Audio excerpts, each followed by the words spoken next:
어젯밤 일본 후쿠시마현 앞바다에서 규모 7.3의 강진이 발생했습니다. 지진에 따른 쓰나미 우려는 없는 것으로 전해지고 있지만 동일본 대지진 10년을 목전에 두고 강진이 발생해서 불안감이 커지고 있습니다. 오늘 포항공대 환경공학과 이윤수 교수 연결해서 자세한 이야기 들어보겠습니다. 교수님 안녕하세요. 네, 안녕하십니까. 예. 어제 일본 후쿠시마현 앞바다에서 규모 7.3으로 추정되는 지진 발생했다고 소식을 전해드렸는데요. 현재 진앙 등으로 볼 때 지진 발생 원인은 어떻게 볼 수 있겠습니까? 네. 문제는 지구가 이제 살아있는 행성이라는 겁니다. 아직도 내부는 거의 6,000도에 가까운 고열의 그런 행성이거든요. 예. 따라서 이제 대류 운동을 하거든요. 멘틀에서. 예. 그래서 땅이 이제 뜨거운 것이 위로 올라오고 그리고 식으면 아래로 내려가는 게 대류 운동인데요. 그 올라가는 곳이 이제 동태평양에 이제 동태평양 해령이 있고 그것이 내려가는 쪽이 이제 일본하고 접해 있어요.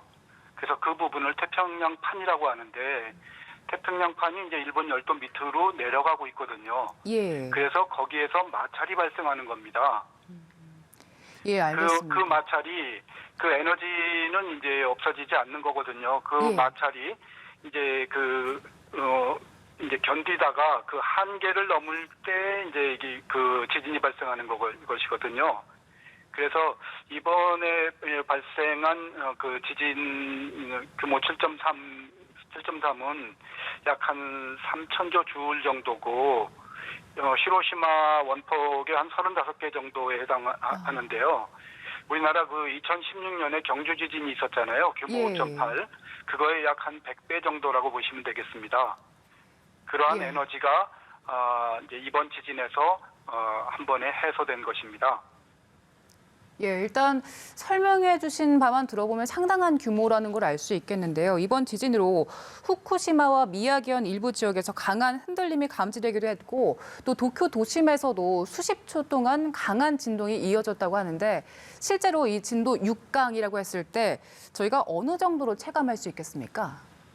네, 그것이 일본 열도를 따라서 지진이 길게 나타나는 게 남북 방향으로 길게 나타나는 것은 아까 말씀드렸듯이 일본 해구라고 하는데요. 태평양판이 일본 열도 밑으로 들어가는 그 구조를 일본 해구라고 하는데 예. 그 방향이 남북 방향이기 때문에 남북으로 길게 나타나는 것입니다. 근데 진도 6강이라고 하면 일본은 0에서부터 7까지 그리고 이제 진도 5, 6을 이제 강약으로 해서 모두 10단계로 나누거든요. 예. 그중에 9번째에 해당되는 것이고 굉장히 큰 것입니다. 그러니까 어떻게 생각하시면 되냐면 인간의 힘으로 막을 수 있는 거의 그 한계치에 해당한다고 보시면 되겠습니다. 예. 이번 지진이 동일본 대지진 10년을 한 달 정도 앞두고 또다시 발생하는 거지 않습니까? 그리고 네네. 또 도쿄도까지 흔들리면서 지금 일본 열도가 공포에 떨고 있는 상황인데 이번 지진이 동일본 대지진의 여진으로 볼 수 있는 겁니까? 그것은 좀 그것은 좀 무리라고 판단됩니다. 예. 왜냐하면 이 지역은 지질 시대에서 많은 그러한 지진이 있었고 동일본 대지진이 제일 큰 지진이라고 단정할 수 없습니다. 적어도 동해가 형성된 일본이 우리나라에 붙어 있었거든요. 그래가지고 예. 동해가 형성돼서 한 1,500만 년부터 이제 지금과 같은 형태로 들어가고 있는데 이 1,500만 년 동안에 무수히 많은 그리고 큰 그러한 지진들이 있었거든요. 그럼 그 지진들이 더 큰 지진들이 있었는데 만약에 동일본 대지진 10년 전의 대지진이 이번에 여진을 일으켰다고 한다면 동일본 대지진 자체도 역시 그 전에 더 큰 거의 여진이라고 봐야 되는 거거든요. 그래서 통상 그 지진 학자들 예. 이를테면 브리테니카 사전 같은 데에 근거하면 여진이라고 하는 것이 통상 수일 정도에 걸친다라고 돼 있어요. 그래서 10년 이전의 것을 소환하는 그것은 좀 무리라고 판단됩니다. 예, 일단 동일본 대지진의 여진으로 보기엔 너무 긴 시간이 흘렀다 이런 말씀이신 것 같습니다. 앞으로 이번 지진으로 인해서 강한 여진이 발생할 가능성이 있는지 이 부분에 대해서 우려하시는 분들이 많은 것 같습니다. 교수님께서는 현재 이번 여진이 언제까지 계속될지 그리고 그 범위는 어느 정도 될 걸로 예상하십니까? 네, 아까 태평양판이 과의 마찰로 일본 열도와의 마찰이라고 말씀드렸는데 그 들어갈 때 그 마찰되는 곳이 여러 곳이 있어요. 그래서 그것이 이제 하나가 미끄러지게 되면 그 주변으로 다 미치는 거거든요. 그래서 더 큰 이제 그러한 마찰이 집적된 곳이 있을지도 몰라요. 예. 그 문지방을 넘으면은 이제 그게 터지는 거거든요. 그래서 더 약할 수도 있고 강할 수도 있는데 그래서 그것은 우리가 현재까지 현재 과학으로 우리가 파악하고 있지 못합니다. 근데 여진이 무서운 것은 뭐냐면은 예. 비록 약한 것이 일어났다 하더라도 이미 이전에 이제 그런 큰 지진에 의해서 규모 7.3의 지진에 의해서 많은 곳에 그런 그 토양이라든지 아니면 그런 암석들 혹은 건물 같은 것들이 균열이 가 있을 거거든요. 예. 그래서 약한 게 오더라도 이제 큰 피해를 가져올 수 있습니다. 그래서 지금 우리 그 모두 좀 일본 국민분들 포함해서 지금 그런 것에 대해서 좀 우리가 그 계속 주의하고 주시해야 된다고 판단됩니다. 예, 알겠습니다. 그리고 지금 피해 상황을 살펴보니까요. 약 95만 가구 정도가 정전이 됐고 부상 그리고 재산 피해도 속출하고 있는 상황입니다.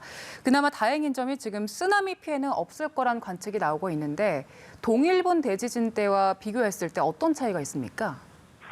동일본 대지진은 보다 이제 그런 좀 약간 얕은 데서 일어났고요. 예. 약 한 30km. 그리고 이제 그것이 동일본 대지진 때가 이제 그런 축적된 에너지가 훨씬 더 많았기 때문에 그 위를 땅을 덜커덩 이제 그 해저 밑에 있는 땅을 덜커덩한 겁니다. 예. 그래서 거기에서 이제 그 파도 발생돼 가지고 그것이 이제 그 전파되는 속도가 비행기 속도하고 유사하거든요. 그래서 그것이 이제 일본 열도에 다가갈 때는 수십 미터의 그런 해일로 발생하는데 이번 지진은 그거보다 조금 약간 더 깊었고요. 그러니까 멘트라고 지각하고 그 경계부입니다. 그런 부분에서 일어났고, 예. 그리고 이제 그것의 에너지가 그 땅을 다 들어올릴 만큼 그 이동 그 변이가 그 정도만큼 크지 않았기 때문에 다행히도 아주 불행 중 다행히도 그 쓰나미의 영향이 적었다고 판단됩니다. 예. 지난 동일본 대지진 때는 거의 그 변이가 거의 한 40m 정도 됐었거든요. 예. 근데 이번 지진은 커봐야 수미터 정도일 겁니다. 한 1m, 2m 정도 그 변이 자체가요. 그리고 일어난 면적 자체도 동일본 대지진에 비해서는 적고 그래서 에너지가 적기 때문에 그래서 이번 지진에 쓰나미가 일어나지 않은 것은 규모 자체가 작았고 지진의 규모 자체가 훨씬 작았고 그리고 이제 그 깊이가 조금 더 깊었다라는 것을 들 수 있습니다. 예, 알겠습니다. 그리고 후쿠시마에 원전이 있지 않습니까? 이번 강진으로 후쿠시마 제1원전 5, 6호기 원자로 건물에 있는 사용 후 연료 수조에서 물이 넘친 걸로 파악이 된 상황인데요. 다만 이 물이 건물 외부로는 유출되지 않은 걸로 전해지고 있습니다. 앞으로 이 원전에서 여진으로 인한 피해가 없을지 걱정이 되는데요. 네. 지난 그 동일본 대지진 때도 그것을 전문가들은 인재로 보고 있거든요. 예. 그 동일본 대지진 자체는 천재지변이지만 그것으로 인해서 2차적으로 이제 그런 원전이 원전로가 이제 녹아내린 것은 그것은 관리를 잘못한 것으로 저희들은 생각을 하고 있거든요. 그래서 이제 그런 부분에 대해서 이제 우리가 굉장히 철저하게 그 안전을 점검해야 되고 그러한 부분에 있어서 우리가 많은 그 전문가들을 좀 키워내야 되는 그러한 그 측면이 있습니다. 예. 그래서 이번 지진에 어떠한 이제 그러한 2차적인 피해가 발생될지에 대해서 미리 연습하고 거기에 대해서 대안을 세워놓고 훈련하고 그걸 그 발전시켜 나가는 것이 바람직합니다. 예, 알겠습니다. 그리고 우리나라에 대한 영향도 좀 살펴봐야 될 것 같습니다. 지금 외교부에서 파악한 바에 따르면 우리 국민들의 피해는 없는 걸로 알고 있습니다. 다만 이번 지진이 국내 영향을 미치진 않을까 이런 우려도 있던데요. 저희 안심해도 되겠습니까? 네, 그 일본 열도 특히 그 동북 지방은 전문가들은 북미판, 북아메리카판의 일부로 보고 있습니다. 우리는 유라시아판에 속해 있거든요. 그래서 이제 그 우리나라와 태평양판과의 사이에 하나의 이제 그 보호막이 있다고 보시면 되겠습니다. 그렇다고 해서 한반도가 지진의 안전지대다 이렇게 얘기할 수는 없습니다. 예. 하지만 일본 열도에 비해서는 훨씬 안전한 그런 나라입니다.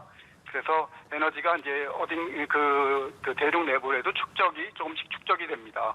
축적이 되는데 우리는 일본에 비해서는 뭐 수만 분의 1 정도의 지진 에너지가 이제 발생되는 곳이고 따라서 우리는 지진에 대해서 우리가 경각심을 가지고 또 그런 내진 설계라든지 현대 과학으로도 그런 것을 막을 수 있는 레벨의 그러한 지진이기 때문에 예. 우리가 거기에 대해서 좀 더 투자를 좀 더 하고 전문가를 키워내야 된다고 그렇게 판단됩니다.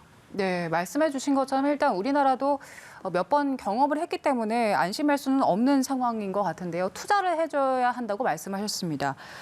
앞으로 내진 설계가 좀 갖춰져 있느냐 이 부분을 살펴봤을 때 좀 미비한 점들이 있잖아요. 구체적으로 어떤 대비책 필요하겠습니까?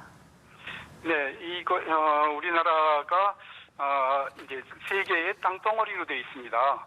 일본이 그렇게 피해를 많이 당하는 이유가 예. 한 경계부에 있는 것도 그렇지만 일본이란 땅 자체가 그 모자이크로 여러 개의 땅 조각으로 되어 있기 때문에 굉장히 약하다는 겁니다. 근데 우리나라도 지난번 2017년도 포항 지진이 규모 5.3이었거든요. 경주는 그 전에 일어났던 경주는 예. 5.8인데 더 작았음에도 많은 피해를 가져왔거든요. 예. 그 원인은 지반 자체가 원래 약한 지반이기 때문이거든요. 그래서 그러한 지질학적인 특성 그리고 그 단층이 어떻게 지나가고 규모가 어떻게 되고 그리고 그 사이에 이제 여러 가지 역학적인 그러한 공학적인 그러한 특성을 우리가 그 조사하고 파악해야 됩니다. 그러면 최소한의 비용으로 효율적으로 우리가 지진 안전에 대해서 컨트롤할 수 있고 우리가 거기에 대해서 대비할 수 있고 그리고 인명을 보호할 수 있습니다. 예, 알겠습니다. 교수님 오늘 말씀 여기까지 듣겠습니다. 고맙습니다.